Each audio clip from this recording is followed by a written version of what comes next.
And we're lucky to be joined now by two more guests. It's University of Minnesota political science professor Michael Minta and Harry Colbert, who's editor of North News. So they'll pop up there. Hello, gentlemen. Thank you so much for joining us tonight. We really appreciate you both being here.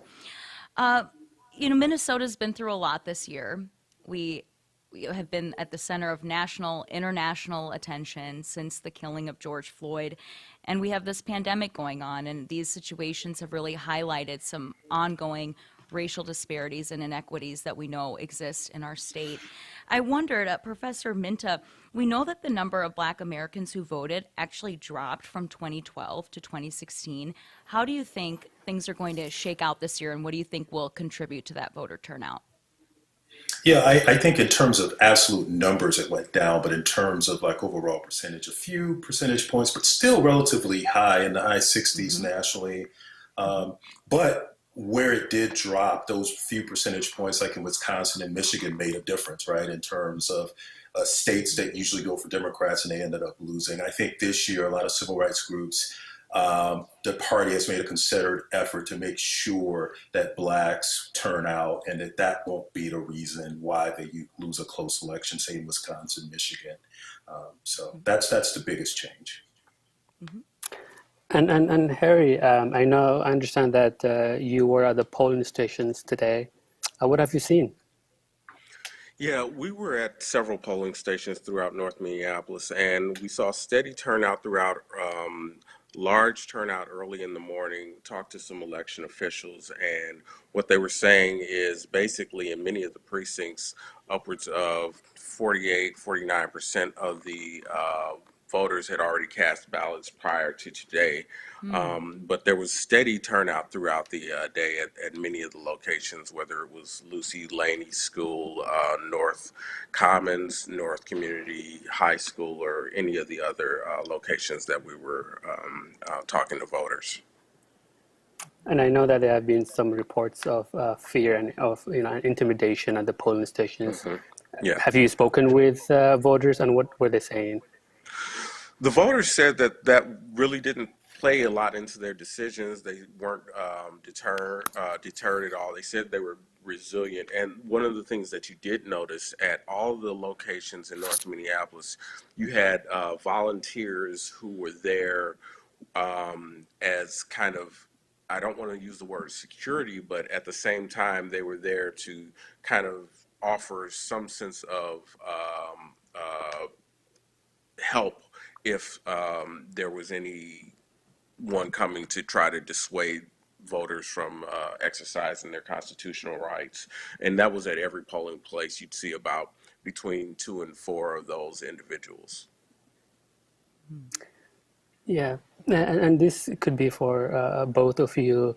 But the killing of George Floyd, of course, brought Minnesota into the international spotlight, and also highlighted some significant disparities in this state.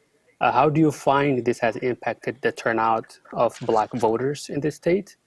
And also, are more Black, voters, are candidates running for offices because of what has happened over the summer? Well, I think one thing that we're seeing that we need to watch in terms of younger people, right? I think that the George Floyd killing definitely motivated a lot of young people. You saw that in terms of the protest uprisings, the Black Lives Matter movement. So I know there's a vigorous effort by many groups, grassroots movements, and as well as traditional civil rights groups to get more young people engaged. We'll see if that's actually reflected in terms of the turnout. There are definitely more candidates running nationwide, state and local races, Black candidates that have been successful running kind of on the Black Lives Matter platform for police reform, economic justice, getting rid of systemic inequality. So I think it still remains to be seen. I mean, here in Minnesota, the results were so early, and then looking at the exit polling, we don't have that data, but we'll see if it really did make a difference in terms of getting younger people out more involved. And this is in contrast to say a 2016. And what I was seeing at the polls were you were seeing a lot of young people, and this is what is different than maybe in years past when you see a younger, the 18, 19, 20-year-old voter.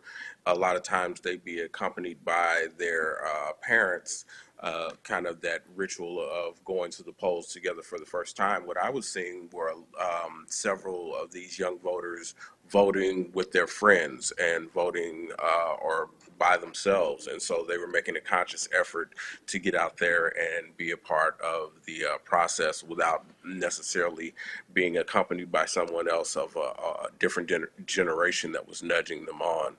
One thing that should be noted in kind of the once we get to the post-mortem phase of the election, in 2018, Representative Omar carried the fifth with 78%, almost 78% of the vote. When we look at it tonight, that number's down to 64%. Of course, a big win for her, but still at that same time, you're looking at a Republican candidate in the fifth getting close to 100,000 votes. And so that might lead into trying to figure out where the numbers will shake out for the presidential race as well. So that was kind of a shocker. Harry, Could I add on to that? Oh, go ahead. oh, of course, please. No, I just wanted to add on to Ilhan Omar. Even though it's a very safe Democratic district, I mean, we have to go back way back to see if a Republican even won. That Republican, Lacey Johnson, got a massive amount of campaign fine money from outside, from within the state and outside of the state. So I think it was a concerted effort to really try to not necessarily win the district for the Republicans, but to keep the margins down. And from the early reporting, it seems like that has been somewhat Exactly. successful. Exactly. And Harry, I just wanted to just switch gears a little bit and focus in on North Minneapolis since you're with North News. It's been a challenging summer for all of Minneapolis. Shootings have been on the rise, not just in North Minneapolis. Certain types of crime have been on the rise. And I don't want to conflate either the killing of George Floyd and make it seem like that is the same situation as the arson and the rioting that happened, because that wasn't everybody that we know was part of the largely peaceful protests that occurred. But I do know that because of some of the arson and the looting, a lot of resources have been stripped from the community. Grocery stores were shuttered for weeks at a time. How do you feel like that has impacted potential voters? And then tack on to that the pandemic.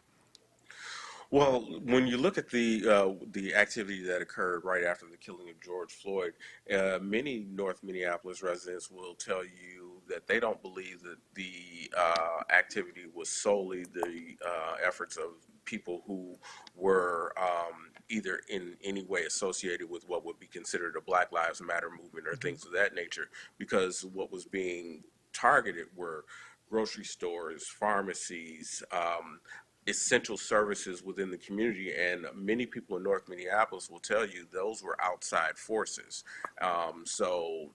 We don't. To your point, you don't want to conflate that, because many people here don't believe that this was from within. With that being said, safety is paramount, is one of the concerns here for residents of North Minneapolis. You want to feel safe from the police, and you also want to feel safe from members of the community. So that certainly is playing a role in what's happening now in terms of the political landscape. Absolutely. And Professor, I just wondered if you, in your studies over the years, have there been other elections where there has been such a concern around security? I don't know that anything panned out that was that concerning today. I've not heard, and it seems like our public officials and state officials are saying things have run smoothly. But that seemed out of the norm, that a lot of people felt scared to go vote, it seemed like. Well, I think for African Americans, that's always an issue of voter intimidation and ideas of, I think, the president having armed people coming to monitor the polls. I mean, similar to what's happened in the 60s in Mississippi and Alabama.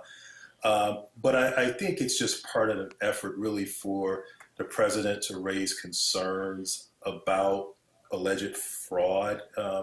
But the one thing that's very interesting, and you don't usually see this in the United States, where you have a U.S. president basically saying that if he doesn't win the election, then it's not going to be a legitimate election, and that there should be civil unrest in the streets. That's stuff that you usually see kind of like in Latin America and maybe in some sub-Saharan African countries. So it is very unusual to see an American president make those type of statements and have people feel, like you said, uncomfortable to actually go out to vote. And even some people saying they may have to leave because they're fearful whatever happens in this election, that their lives might be at risk. So this is very unusual for the U.S. But it sounds like a lot of people early voted, and that there was record turnout despite the pandemic. And I just wonder too. I mean, the effects of the pandemic have been so overarching in everybody's lives. But how do you feel like Black voters in particular have been impacted? Well, all the numbers show that blacks have been disproportionately affected by the pandemic in terms of getting it at a higher rate, more likely to die of it, really exacerbating many of the health inequities that we have in this country already. And then the biggest thing is many blacks work in these frontline jobs where they can't stay at home and do a Zoom call or a Google Meets call, and they have to go in and work. And so that's one of the reasons why I think blacks as well as Latinos are concerned. And that's why you see it reflected in the polling that it is a number one issue, or maybe not the number one issue, but a top three issue in terms of the president's handling of the coronavirus. You see it differently if you're a Republican. Harry, do you have anything to add on the COVID take there? Well, once again, when I was talking to voters, they were saying that the voters today were saying that wasn't an issue for them. They weren't didn't feel in any way that their safety was in jeopardy, whether it be from COVID or from outside agitators. The word of the day was kind of vigilance. People wanted to be very vigilant in protecting their right to vote. Okay. And Harry, I just wanted to, ask. I know that there have been conversations around disbanding the police. That means different things for different people. But with the folks that you spoke with, has this played a role in their decision on how they vote? No, the number one issue from the people that I talk to, and this is regardless of ethnicity today, the number one issue that came out, and it also ran the gamut in terms of generation, was healthcare. And they said that was overriding, including the pandemic, not just because of the pandemic. So that obviously equity was something that people were talking about, and and making sure that we have a safe society from, once again, police and the community. But that wasn't the number one thing that I heard from the voters in North Minneapolis, and I talked to a majority of them who were Black. So we just have a couple minutes left. Thank you both again so much with your time. We've talked a lot about some of the challenges that exist right now, but I do want to ask just what your hopes or your ideas for the future are tomorrow when we all wake up, or whenever we know the results of this election. What are some of your hopes? To not have this anxious feeling, for one. There's a lot of anxiety in the community, and I think a lot of people are looking forward to a change, and that's something that keeps being an overriding theme, is wanting change. So that's kind of where I am right now with it. There's a lot of angst in the community. Professor? I'm just hoping that all our national leaders, local leaders, state leaders will just keep reiterating that this could take some time to actually find out the true winner of many of these races because of the pandemic and a lot of these mail-in ballots and absentee ballots, and just to keep it calm, keep people, manage expectations, and that we'll accept the results of a fair and free election. So I think it takes some patience this time because we're in an unprecedented time. I Thank you would both like to so add, much. Of course. I did want to add one thing, and this is not necessarily from a local perspective, but from a local and a national perspective. Democrats have work to do when it comes to the black male voter. You're going to see this across the board in state after state. The numbers are not going to be what they were hoping for. I'm not saying that Joe Biden will lose, but what I am saying is Donald Trump somehow was able to find a message that resonated with black voters, and it's from feeling.